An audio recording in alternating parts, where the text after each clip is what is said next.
Bonjour et bienvenue dans cette nouvelle vidéo. Aujourd'hui, on va aborder les bases de l'informatique, comment un ordinateur fonctionne, qu'est-ce qui se passe de manière simple et ludique. Sur ce, générique.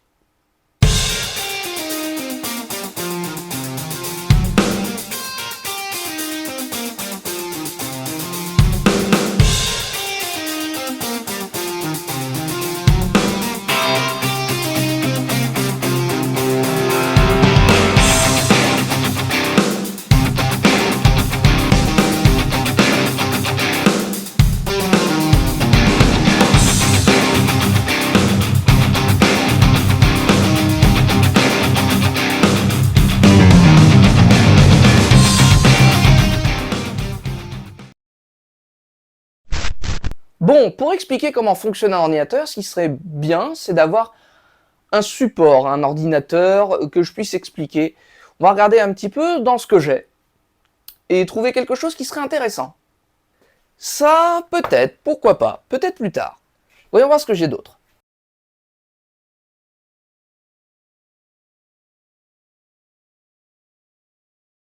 Ça aussi, ça pourrait être sympa, mais oh, peut-être plus tard aussi.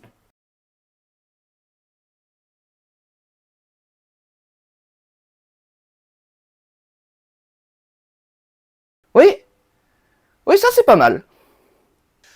Pour être plus précis, c'est un microcontrôleur. Ce n'est pas un ordinateur au sens strict du terme. D'ailleurs, je cherche encore où est-ce que je peux brancher mon écran. Hop, voilà.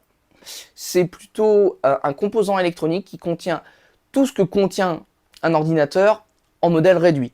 Il va être capable d'allumer ou d'éteindre certaines de ses broches en fonction d'un programme que j'ai rentré à l'intérieur. Il a des entrées et des sorties. Ça, on va le comprendre un petit peu plus tard. Et si vous avez réussi à comprendre ce petit gars-là, vous avez tout compris. Pour être plus précis, son petit nom, c'est ATtiny84A. Alors, c'est sûr que c'est tout de suite moins classe que Asus ROG quelque chose. Hein. Ça, c'est... Ouais, et ils t'ont pas filé un joli nom, toi. Notre ATtiny84A est en architecture AVR. C'est un processeur à un processeur 8 bits, une fréquence de 1 ou de 8 MHz, je peux choisir, un stockage de type flash de 8 kilooctets, une RAM de 512 octets, et il est monocore. Si vous avez rien compris, ne vous inquiétez pas, ça arrive. Qu'est-ce qu'un bit? Un bit, c'est un caractère qui est soit égal à 1, soit à 0. En gros, c'est un peu comme si dans votre alphabet, vous aviez que deux lettres, la lettre A et la lettre B. Et qu'est-ce qu'un message sous 8 bits? Ou une communication 8 bits? Eh ben, c'est tout simplement une succession de 8 bits, 8.1 ou 8.0. C'est un petit peu comme si nous, on était capable de faire des phrases uniquement qu'avec 8 lettres. Qu'est-ce qu'un octet? Eh ben, 8 bits, c'est un octet. C'est en gros pour pouvoir compacter et éviter d'avoir des chiffres à rallonge. Parce que sinon, des fois, certaines choses, ce serait très long. On va donc généralement utiliser les bits pour parler du débit ou de la communication. Et les octets, on s'en servira généralement pour parler de stockage ou de poids de fichier. Quand on achète une clé USB et qu'elle est notée 8 Go, 16 Go, 32 Go, 64 Go, et ben en fait, on est en gigaoctets. On est sur une unité de poids. Donc quand on voit finalement son débit sur des sites internet de speed test, donc qui permettent de tester le débit, et ben finalement, si on veut connaître son téléchargement sur les sites web, et ben il faudra diviser par 8. Qu'est-ce qu'un Hertz? Un Hertz, c'est un nombre d'opérations par seconde. Pour faire simple, un Hertz, c'est une opération par seconde. Si j'en ai 8 MHz, c'est 8 millions d'opérations par seconde. On pourrait se dire que c'est beaucoup, et c'est pourtant très peu. On verra ensuite un petit peu plus tard. Et tout à l'heure, j'ai dit que je pouvais choisir entre 1 MHz ou 8 MHz. Pourquoi choisir finalement? Puisque 8 MHz, c'est plus d'opérations par seconde, donc c'est plus rapide. Tout simplement parce que mon petit microcontrôleur, il peut être embarqué sur des systèmes sur batterie. Et 8 MHz, c'est plus gourmand en énergie qu'un MHz. Moins je fais d'opérations mathématiques par seconde, moins je consomme. C'est aussi simple que ça. Donc pouvoir choisir, c'est très pour ce genre de module, c'est très intéressant. Pour nos ordinateurs, ça l'est beaucoup moins. Ça va varier tout seul. On verra ça dans une vidéo dédiée vraiment au processeur. Mais ça peut varier tout seul, mais nous, on n'y a pas directement accès. Maintenant, rentrons dans le vif du sujet. Comment ça marche? Imaginez que vous êtes dans une usine d'assemblage. Vous êtes l'assembleur. Votre travail, c'est d'assembler des pièces. On vous donne des pièces, il faut les assembler. On pourrait se dire qu'on a un client et que ce client va nous envoyer directement la pièce à assembler. Malheureusement, on ne peut pas faire ça. Pourquoi on ne peut pas? Tout simplement parce que le client va nous envoyer beaucoup de pièces à la seconde et surtout, il peut avoir, dans certains cas, plusieurs clients. Donc, entre les deux, ce qui serait plus pratique, serait d'avoir finalement un espèce d'entrepôt intermédiaire entre les deux. On va rajouter un entrepôt.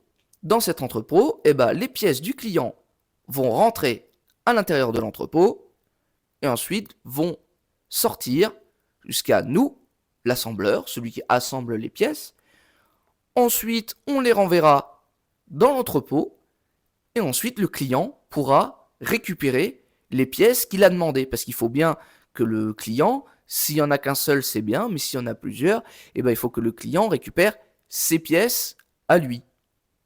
Tout simplement, c'est comme ça que fonctionne un ordinateur, sauf que l'assembleur s'appelle un CPU, pour Central Processing Unit. L'entrepôt, ça s'appelle une RAM, pour Random Access Memory. Et le client, c'est notre programme, ou pour être plus précis, le bootloader de notre programme, mais ça, on n'en parlera pas aujourd'hui.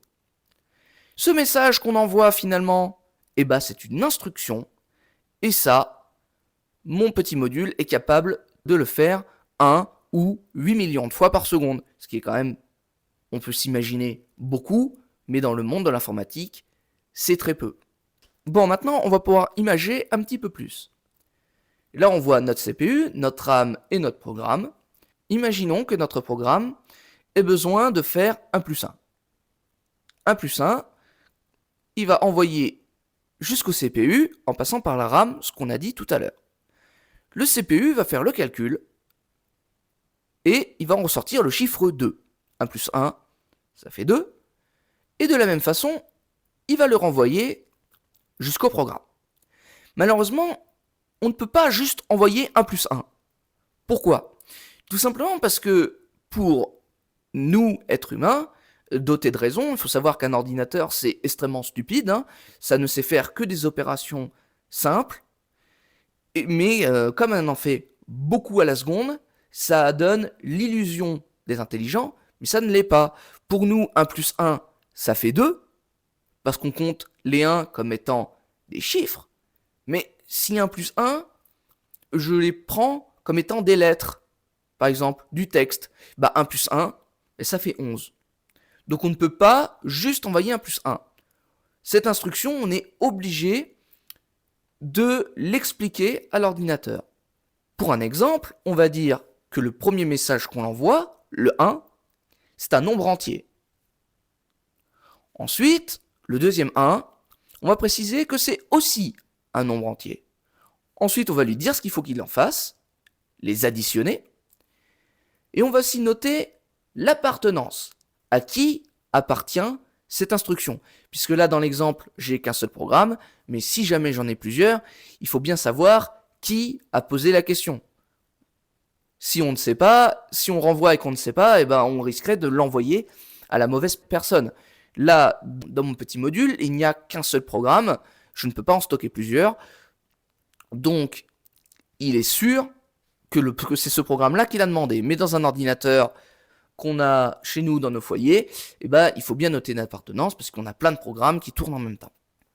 Bon, en réalité, une instruction, c'est bien plus compliqué que ça, mais on va se contenter de le comprendre comme ça, puisqu'en fonction des architectures, la construction d'une instruction peut changer. Donc pour être considéré comme un ordinateur, il faut un processeur. Aujourd'hui, les processeurs modernes communiquent en 64 bits. Ça veut dire que tout à l'heure, j'ai dit que mon processeur pouvait envoyer des messages qui n'étaient que sur 8 bits. Et bien là, maintenant, sur les modèles modernes, on est sur du 64 bits. On peut envoyer des messages de 64 bits. Ils ont entre 4 et 8 cœurs. En gros, qu'est-ce que ça veut dire? C'est-à-dire que notre processeur est capable de faire plusieurs opérations en même temps. Ce que mon microcontrôleur n'est pas capable de faire. Et ils sont cadencés entre 3 et 4 GHz. Ça aussi, ça dépend du processeur, si vous avez du bas de gamme, du haut de gamme. Mais en gros, ça va vachement plus vite. Ensuite, notre RAM. Sur les ordinateurs qui sont dans nos foyers, ça ressemble à ça. On en a généralement 4, 8 ou 16 Go. C'est pour dire à quel point on en a peu dans ce micromodule, mais il n'y en a pas besoin de beaucoup. Et le stockage, dans les ordinateurs modernes vraiment bas de gamme, on est sur du HDD, donc du disque mécanique. Ça, on en expliquera un petit peu mieux dans une vidéo dédiée au stockage.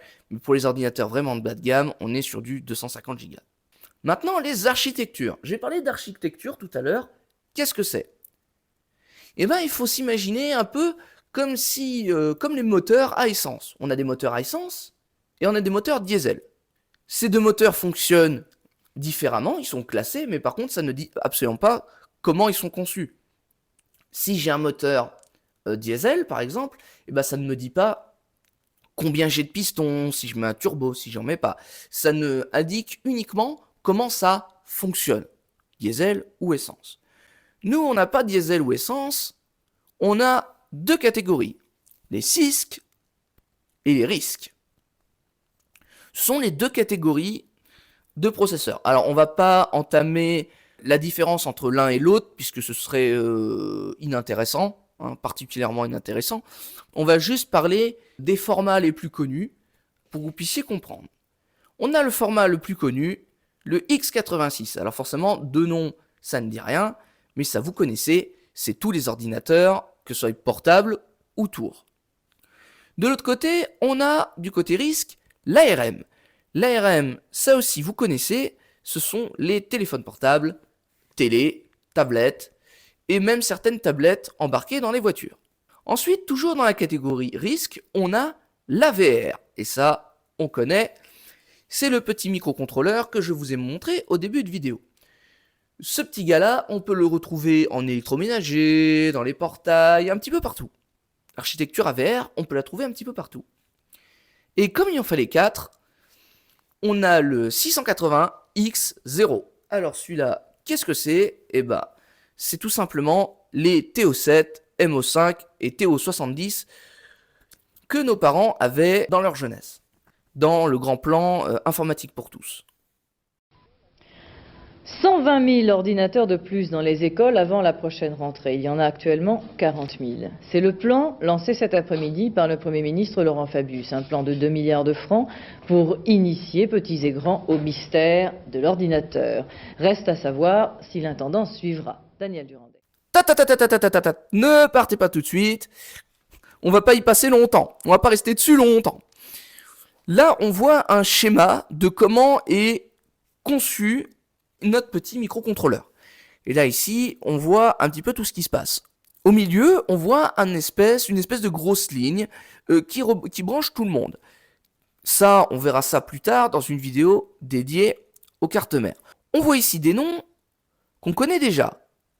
SRAM, alors je ne vais pas vous expliquer pourquoi le S, ce serait inintéressant, mais en gros, c'est notre RAM.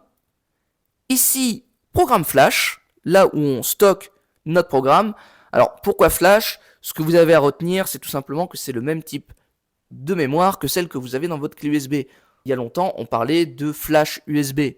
Maintenant, c'est vrai que ce terme, on ne l'entend plus, mais en gros, il faut comprendre que c'est le même type de mémoire que vos clés USB. Internal Oscillator, ce petit gars-là, c'est le mec qui nous donne la fréquence que je pouvais choisir tout à l'heure, soit 1, soit 8. Et tout ce bloc-là, que j'ai entouré en orange, c'est tout simplement le processeur. c'est là-dedans que s'exécute tout. Le reste, c'est uniquement des contrôleurs et plein de choses que je ne détaillerai pas aujourd'hui puisque c'est pas utile. Maintenant, l'architecture d'un ordinateur moderne. Pour comprendre comment ça marche, parce que c'est ça qui nous intéresse. Le mécanisme d'un ordinateur moderne fonctionne exactement pareil, c'est tout ce que je vous ai expliqué juste avant. Sauf que dans nos ordinateurs, tout est connecté à une carte mère. En gros, c'est elle qui va faire communiquer tous les composants de notre ordinateur et envoyer les bonnes informations à la bonne personne et au bon moment. Comme on a vu, on a des noms qu'on connaît déjà. Le CPU, donc notre processeur, qui se branche en plein milieu, dans un objet qu'on appelle le socket, ça on en parlera plus tard. Notre RAM, sous forme de barrette, qui vient s'emboîter, comme on le voit, dans des petites encoches. Notre stockage, qui se relie avec un câble, ou pas. Là, dans ce modèle, on ne le voit pas, mais il y a des connecteurs maintenant, il y a des systèmes de connexion où le stockage ne ressemble plus à des gros disques, mais uniquement à des petites barrettes. Ça, on en parlera là aussi dans une vidéo dédiée au stockage. Et on a un terme qu'on n'a pas entendu tout à l'heure, le GPU, pour Graphism Processing Unit. Alors qu'est-ce que c'est? C'est tout simplement un ordinateur dans l'ordinateur. Finalement, il possède lui-même son processeur, sa propre RAM. Il nous permettra d'afficher les images sur notre écran.